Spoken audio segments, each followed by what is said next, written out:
The wind howled through the cracks of the old farmhouse windows as Hannah Grace sat curled in her worn-out armchair, a mug of chamomile tea warming her cold fingers. Outside, the Montana plains stretched endlessly, blanketed in white by an early winter storm that came down harder than the forecasts had warned. Inside, the silence was familiar, almost comforting. After all, Hannah had lived alone for nearly a decade now. Just her thoughts, and the steady ticking of the clock on the mantel. She wasn't always this way. Once, this house had been alive with laughter, her son running through the hallways, her late husband's guitar echoing softly in the evenings. But that was before the accident. Before the silence became her closest companion. Now, at 38, Hannah had accepted her fate. A single mother with a grown son serving overseas, a heart still learning to beat again after loss, and a life kept in rhythm by routine. Tending to her chickens, reading at night, fixing the same old fence that somehow always needed mending. That night, the snow came down heavier than she'd seen in years. Visibility dropped to near nothing. Hannah had just placed another log into the fireplace when she heard it, the sound of knocking. Not just once. Again. Urgent. She froze. No one ever came here. Not this far out. Pulling her cardigan tight, she stepped cautiously toward the door. When she opened it, her breath caught. Standing there, nearly buried in snow, were 7 men. Cowboys, by the look of them. Drenched, shivering, and clearly lost. Their eyes wide with desperation, but not danger.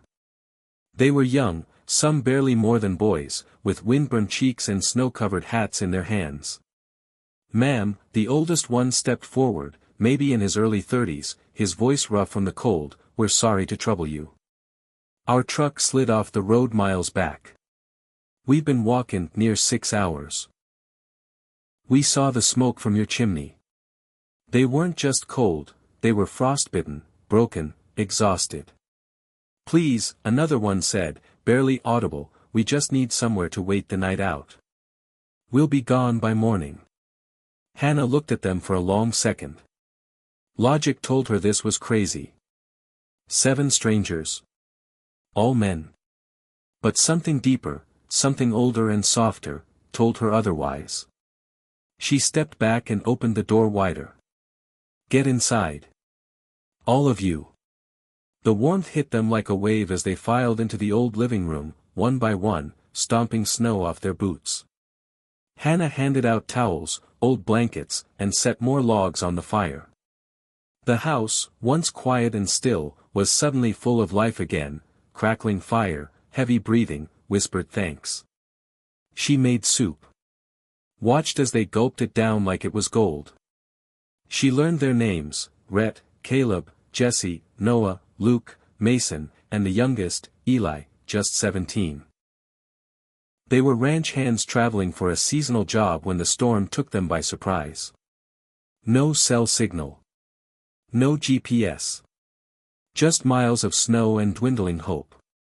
That night, the house was filled with sleeping bodies curled up on couches, floors, and even the hallway rug. Hannah, lying in her bed upstairs, stared at the ceiling for hours. For the first time in years, she didn't feel alone. The next morning, the snow was relentless. Roads were shut, lines down. Days passed. What started as one night stretched into nearly a week. And something remarkable happened in that time. The Cowboys fixed her roof's loose shingles. They chopped enough wood to last her the entire winter. Eli, who reminded her so much of her son, repaired the kitchen faucet she had long given up on. Caleb, who'd been raised by his grandmother, cooked breakfast every morning. Jesse made her laugh with stories from the rodeo circuit. They played music in the evenings. They danced once, right there in the living room. Hannah laughing harder than she had in 10 years. They called her Mama Grace. And she started to feel like herself again. On the 5th night, a soft knock came, not at the door, but at her heart. Rhett, the eldest cowboy, found her in the kitchen, scrubbing dishes she'd already cleaned. You remind me of someone, he said gently. My mother. She passed last year. Hannah looked up, tears rising. My son's overseas.